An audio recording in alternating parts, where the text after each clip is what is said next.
Hey, Robert Ferringo of Doc Sports here, and I want to talk a minute about something that I have noticed in the sports information space. I'm in the information business. I'm an analyst, okay? There's a lot of different types of handicappers. Some of them are salesmen, all right? You see them in their suits, and they got the used car salesman pitch, and they're just trying to sell you picks. You also have just the computer guys that, hey, it's not my fault the computer says this. We sell computer-generated picks, blah, blah, blah, blah. You got your old school guys, your guys that have been doing it for 20, 30 years that are just kind of the craggly guys that you kind of picture hanging out in a Las Vegas casino smoking Marbreds down to the filters.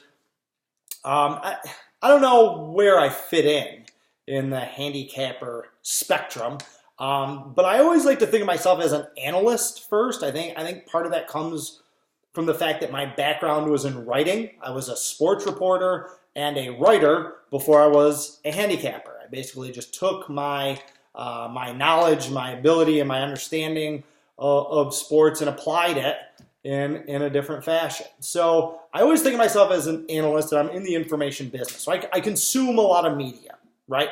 I watch a lot of sports on TV, watch a lot of the sports talk shows, even though they make me want to blow my brains out. I'm constantly reading, on Twitter, following beat writers, constantly studying. There's always more that you can know. I'm voracious about it. Well, one of the things I've noticed in the last few months, and especially over the last few weeks as I am out there in the media sphere, is everybody thinks they're a handicapper these days. Everywhere you look, there are people releasing free picks against the spread to the internet, to the ether, just putting them out there. Whether it's your sports talk radio guy, anybody who's in Friday drive time, has a segment on their show where they release their stone cold locks of the millennium. Whether it's in print. A lot of these major media sites, the Yahoo Sports and stuff like that, they have a lot of articles. They have content farms basically out there pumping out articles that give you free picks against the spread in college football or in the NFL. ESPN and Fox Sports, they have specific dedicated shows where all the guys do for an hour or give you their picks against the spread. It's everywhere. It's everywhere, in the pregame shows, people will make random picks. And it's just amazing to me how reckless, how prevalent this has become in the last year since sports gambling has ostensibly become legal in this country. How prevalent it is and just how reckless it is that there's so many people out there feeding people picks, okay? And, I just want to talk about a few of the reasons why it's a terrible, terrible idea to get your picks and make your picks where you are betting your actual real money, okay, on sporting events based on something that you saw, a pick that you saw at the end of an article, or something that you saw, pregame guy on Fox Sports give you the day of a college football game, or any of that other nonsense. You heard a guy talking about a game that he loves this weekend on the radio. Just how dangerous that is and why you should not be doing that, okay? And I basically have 4 reasons for that. Number 1 is these people don't know what they're doing, okay? The fact is 95% of people who bet on sports lose money, okay? That's how casinos make their money. That's how the sports books make their money, I guess I should say. The casinos make their money a whole different way, but that's a whole different conversation. That's how sports books make their money, is the fact that 95% of bettors lose money betting on sports. So the books can just sit back, collect their vig, and cash their checks, basically. Who do you think these 95% of the guys in the public are? Who do you think that they are following? They're following these mainstream media morons who think they know about betting, who think they know about handicapping, but they don't know anything about this. Just because you know a lot about sports does not mean you know about gambling. That is, in my estimation, it is right there as 1 and 1A and the 2 biggest mistakes that sports bettors make. That and money management. Those are the 2 biggest mistakes right there. Okay, money management, that's another video. And that's probably the biggest mistake that people make is they bet too much of their bankroll on any given game.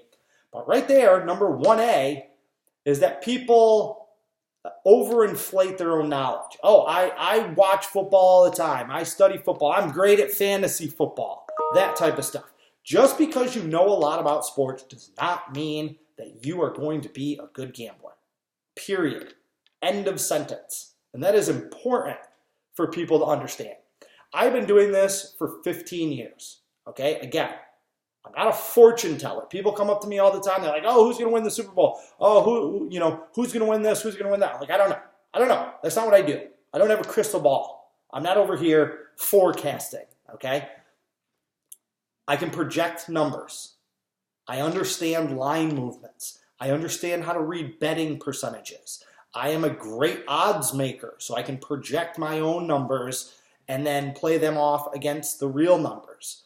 All right, I know which statistics in certain points are predictive and which ones are just noise. All right, I understand the group and the individual psychology that goes into sports. I've been doing this a long time. I know what I'm doing. That guy writing articles and posting his pick at the end of them on Yahoo Sports does not. All right, which brings me to point number 2. These people that are just out there spouting off their free picks on television, on the radio, whatever, they have no track record of success and they don't keep records. All right, if you want to know how I did with my MLB service in June of 2012, I can tell you. If you want to know how I've done in the last 5 or 10 years in the NBA overall, I can tell you. If you want to know how my plays rated 6 units and above in the NFL have done over the last 3 years, I can tell you.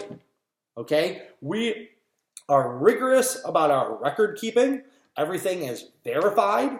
Everything is accurate. It is actually extraordinarily important that our records are accurate, and that is something we take a lot of pride in at Doc Sports, okay? But then you got these guys. Who are these guys? Who are these guys in the mainstream media or writing these articles on these websites giving you picks? Do we have any idea that they know what they're doing? Have they shown any long-term predictive ability in any of the sports that they're talking about? No. No, I can tell you 100% no. And that leads right into point number 3. There is zero accountability.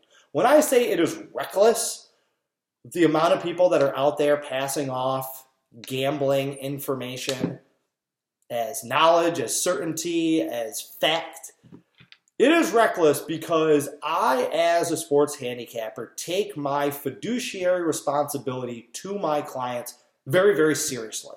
Okay, I understand that every day there are people out there betting thousands of dollars on my recommendations. And that over the course of a 12-month period through a variety of sports, there are hundreds of thousands, if not millions of dollars changing hands based on what I am recommending people to do. I take that very seriously. That's a big part of the reason why my whole focus and my whole goal as a handicapper, everything with me is about long-term success. It's about 6 months, a year, 2 years, 3 years. You know, how have you done for 4 seasons, for 5 seasons? Okay, give me 18 months. I'm not a quick buck guy. I'm not used car salesman guy, hyping the next big play, the next big moneymaker. No. I like winning months. I like winning seasons. That is where my focus is because I want to make people money over the long term, not over the short term, not over one play. All right?